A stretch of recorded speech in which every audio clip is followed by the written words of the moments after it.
So long a letter by Mariama Bâ, dear Asa 2. Continued chapter 17. I take a deep breath. I've related at one go your story as well as mine. I've said the essential, for pain, even when it's past, leaves the same marks on the individual when recalled. Your disappointment was mine, as my rejection was yours.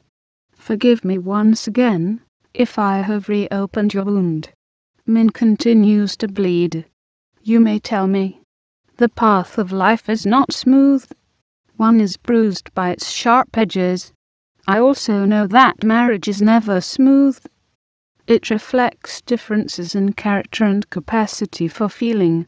In one couple, the man may be the victim of a fickle woman, or of a woman shut up in her own preoccupations who rejects all dialogue and quashes all moves towards tenderness. In another couple, alcoholism is the leprosy that gnaws away at health, wealth and peace. It shows up in individual's disordered state through grotesque spectacles by which his dignity is undermined.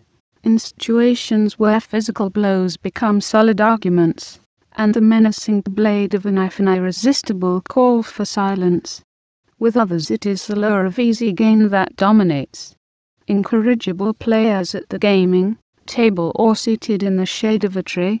The heated atmosphere of rooms full of fiendish odors, the distorted faces of tennis players. The giddy whirl of playing cards swallows up time, wealth, conscience, and stops only with the last breath of the person accustomed to shuffling them. I try to spot my faults in the failure of my marriage. I gave freely, gave more than I received.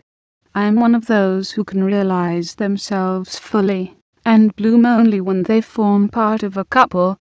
Even though I understand your stand, even though I respect the choice of liberated women, I have never conceived of happiness outside marriage. I loved my house. You can testify to the fact that I made it a haven of peace, where everything had its place, that I created a harmonious symphony of colors.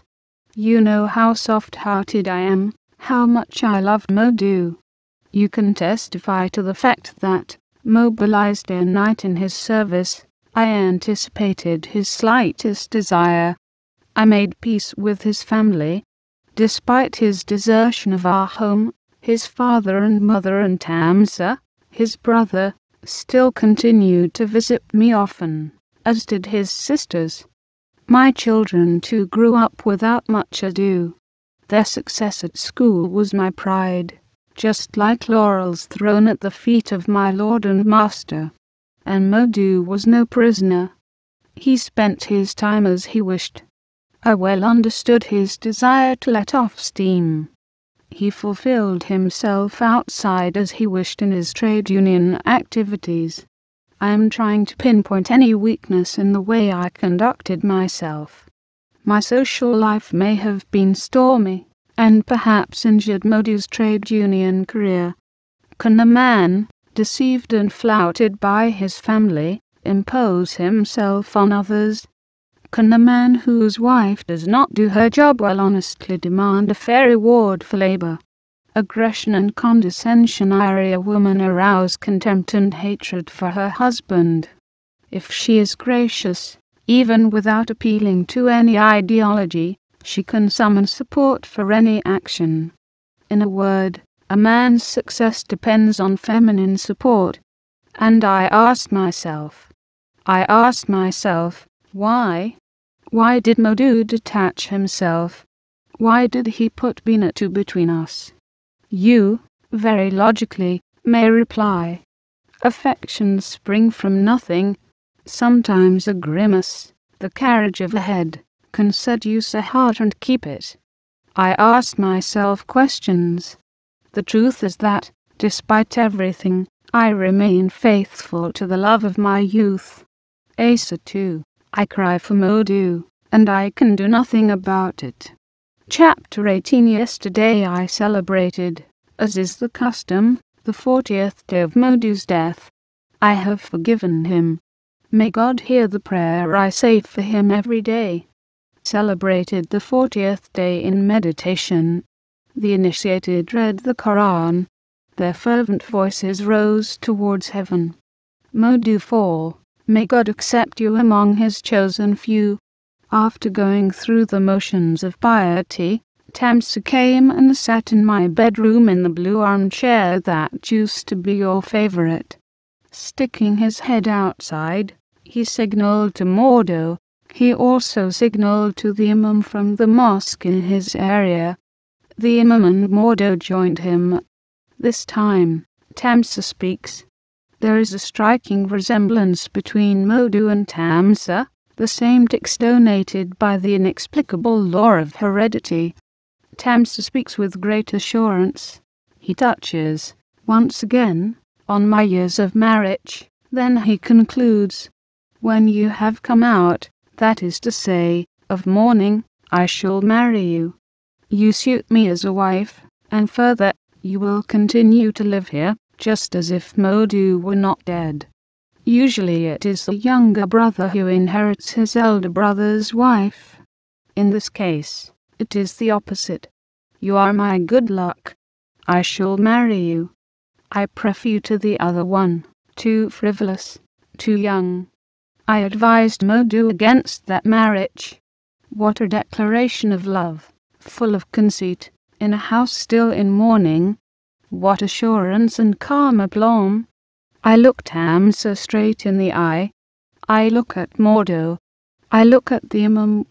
I draw my black shawl closer. I tell my beads. This time I shall speak out. My voice has known 30 years of silence, 30 years of harassment. It bursts out, violent, sometimes sarcastic, sometimes contemptuous. Did you ever have any affection for your brother? Already you want to build a new home for yourself. Over a body that is still warm, while we are praying for Modu. You are thinking of future wedding festivities. Ah, yes. Your strategy is to get in before any other suitor, to get in before Mordo, the faithful friend, who has more qualities than you and who also, according to custom, can inherit the wife. You forget that I have a heart, a mind, that I am not an object, to be passed from hand to hand. You don't know what marriage means to me. It is an act of faith and of love. The total surrender of oneself to the person one has chosen, and who has chosen you. I emphasize the word chosen. What of your wives, Tamsa? Your income can meet neither their needs, nor those of your numerous children. To help you out with your financial obligations, one of your wives dies. Another sells fruit. The third untiringly turns the handle of her sewing machine. You, the revered Lord, you take it easy, obeyed at the crook of a finger. I shall never be the one to complete your collection. My house shall never be for you the coveted oasis. No extra burden. My turn every day. Cleanliness and luxury, abundance and calm. No, Tamsa. And then there are Darba and her husband, who have demonstrated their financial acumen by buying up all your brother's properties. What promotion for you! Your friends are going to look at you with envy in their eyes. Mordo signaled with his hand for me to stop. Shut up. Shut up. Stop. Stop. But you can't stop once you've let your anger loose. I concluded, more violent than ever. Tamsa, purge yourself of your dreams of conquest. They have lasted 40 days. I shall never be your wife. The Imam prayed God to be his witness. Such profane words, and still in mourning. Tamsa got up without a word. He understood fully that he'd been defeated. Thus I took my revenge for that other day, when all three of them had airily informed me of the marriage of Modu Fall and Bina 2. Chapter 19 Asa 2. Even in my mourning clothes I have no peace of mind. After Tamsa, Day Ouda dying, you remember Day Ouda dying, my former suitor. To his maturity El had preferred inexperience, to his generosity, poverty, to his gravity, spontaneity, to his stability, adventure. He came to Modet's funeral. In the envelope that he gave Fatim there was a large sum of money, and his look was insistent, saying great deal of course. Where he is concerned, I believe to be true what he used to tell us jokingly, whenever by chance we met again. One never forgets a first love. After Tamsa eliminated that memorable day when I quelled his lust for conquest. After Tamsa, then, Day Ouda dying, a candidate for my hand. Day Ouda dying was my mother's favorite. I can still hear her persuasive voice advise me. A woman must marry the man who loves her, but never the one she loves. That is the secret of lasting happiness. Day Ouda dying had kept himself well, compared with Mordo and Modu, just on the threshold of old age. He had resisted the repeated attacks of time and exertion. He was elegantly dressed in a suit of embroidered brocade. He remained the same well-groomed man, meticulous and close-shaved. He wore his social success boldly but without condescension. Although a deputy at the National Assembly, he remained accessible, with gestures that lent weight to his opinions. His lightly silvered hair gave him unquestionable charm. For the last 3 years he had commanded attention in the political race through the sobriety of his actions and the precision of his words. His car, with its distinctive cockade in the national colours, was parked on the opposite pavement. How much I preferred his emotion to Tamsa's confident arrogance. His trembling lips betrayed him. His look swept over my face. I took refuge in banalities. How is Aminata, his wife, and the children, and your clinic? What's it like at the National Assembly? My questions came uninterrupted, as much to put him at ease as to renew the dialogue that had for so long been cut off. He replied briefly, but my last question provoked a shrug of the shoulders, to signify it's all right, said challengingly. I went on. It must be all right, that male assembly, said it teasingly, rolling my eyes round. Eternal woman.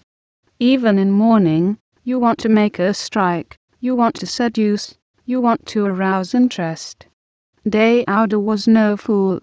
He knew very well that I wanted to relieve him of his embarrassment, and to draw back the curtain of silence and constraint that separated us, created by the long years and my former refusal to marry him. Still very critical, Ramataule. Why this ironical statement and this provocative epithet, when there are women in the assembly? Apostrophe 4 women, Day Ouda, far out of 100 deputies. What a ridiculous ratio! Not even one for each province. Day Ouda laughed, an open, communicative laugh, which I found stimulating. We laughed noisily together.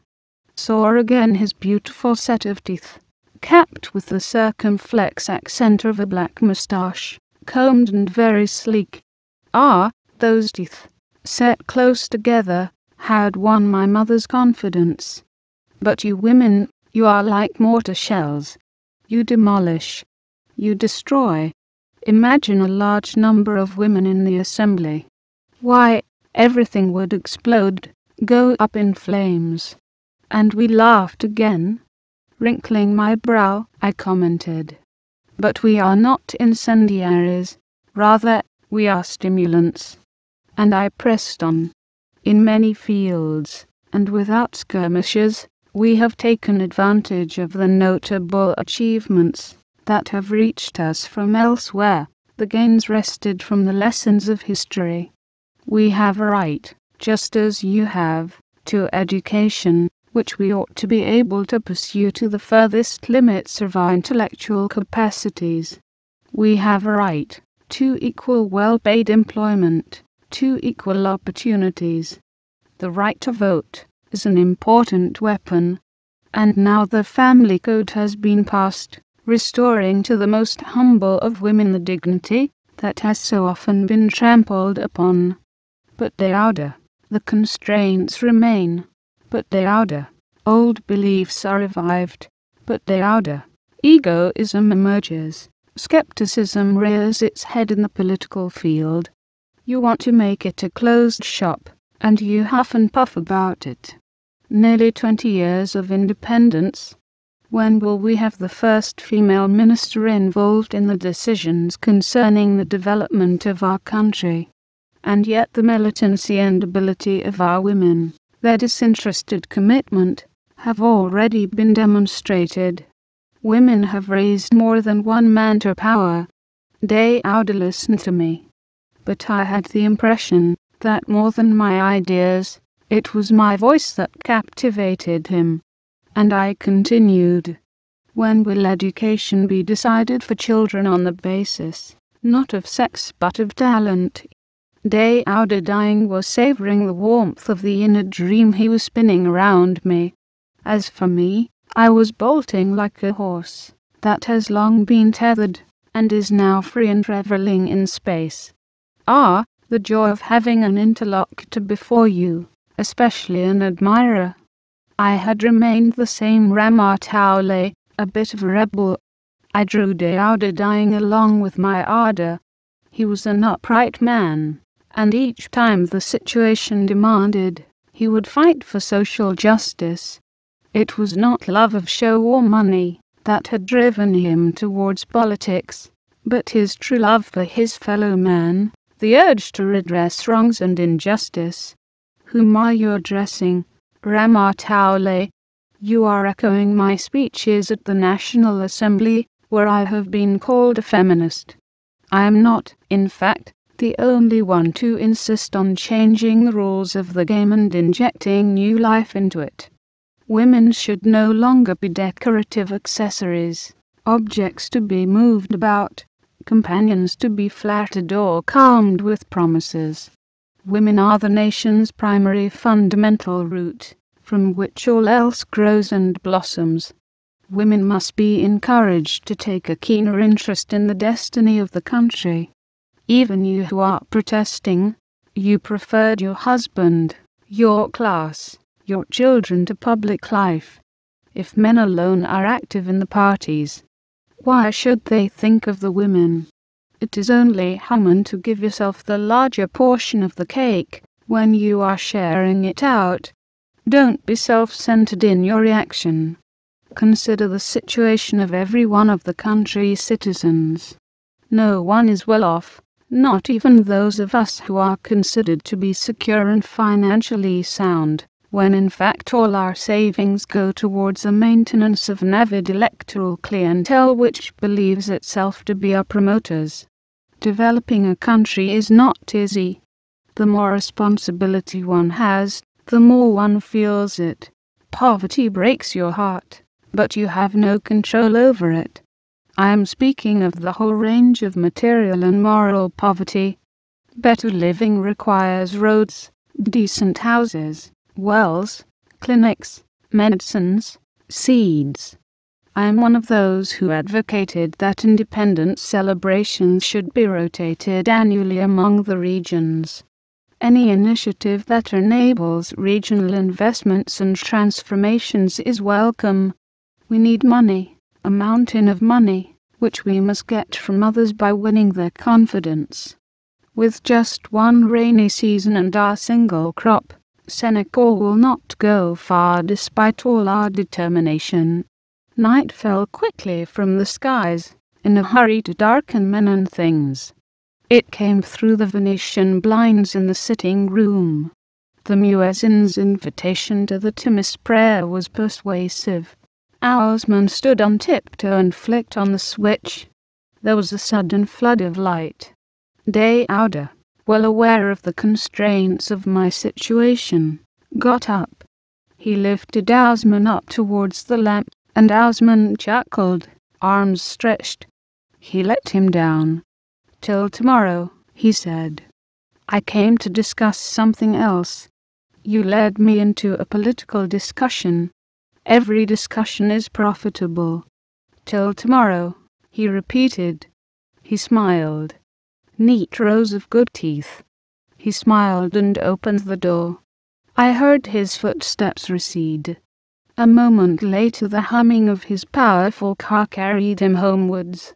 What will he say to Aminata, his wife and cousin, to justify his lateness? Daouda dying did indeed come back the next day. But unfortunately for him, and fortunately for me, my maternal aunts were visiting me, and he was prevented from expressing himself freely. He did not dare to stay too long.